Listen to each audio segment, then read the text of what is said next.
This is part of my series of bathroom talks. And in this, I want to talk about men in America and in the West, mainly America.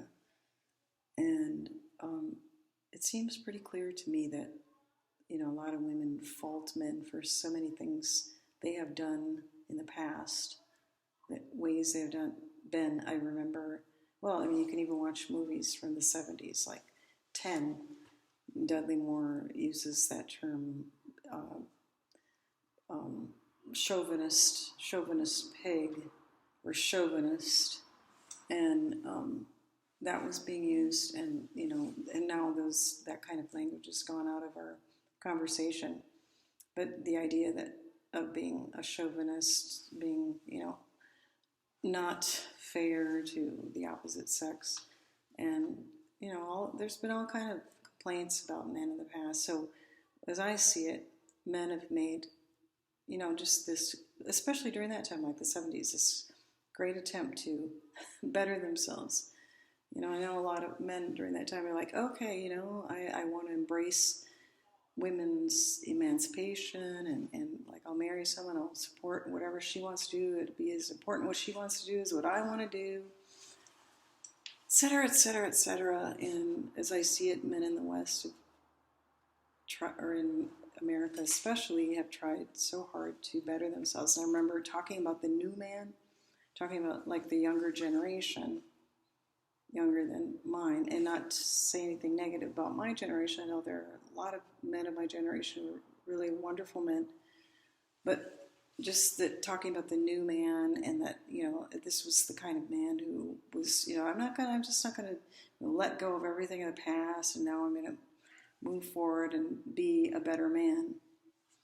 And there's that, and then in response, what's happened? I mean, women are more unhappy than ever, and like Freud's talking about penis envy.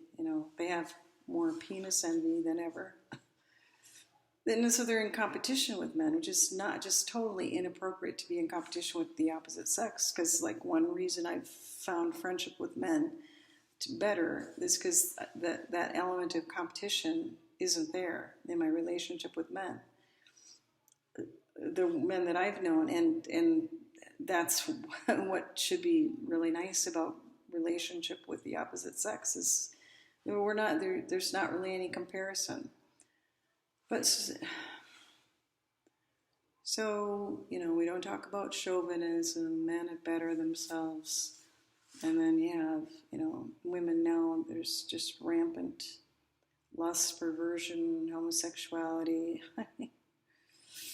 Whoa, because they're not satisfied with men, so it's really sad. It could not be more sad. And the thing is, I don't know where this is headed, and if this whole problem isn't fixed, I don't know what's going to happen to us as a society, as a culture, as a nation. And add to this, we have the baby diaper changer over there.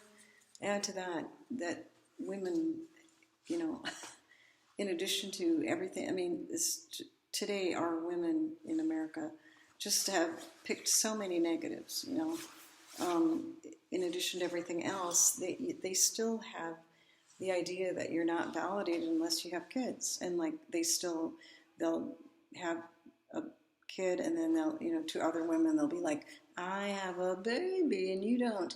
And, and it's like, oh gosh, I remember years ago, this man who mentored me a lot and taught me, he says, oh, your destiny, of course, as a female, is to have children. And I didn't like that, because as like an artistic person, that I didn't want that to be my destiny, and it's not like I didn't ever want to be a mom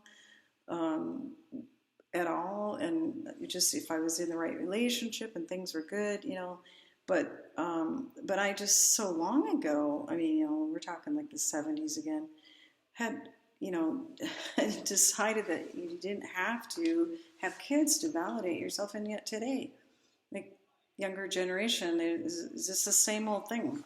If they don't have kids, and then they feel like if they do have them, then that validates them, and And a lot of times it's for show. It's like, they're with a man, they have kids because that makes them, like satanic people, like I've been talking about. Makes them look good, makes them look normal. You know, it's really sad. Could not be more sad.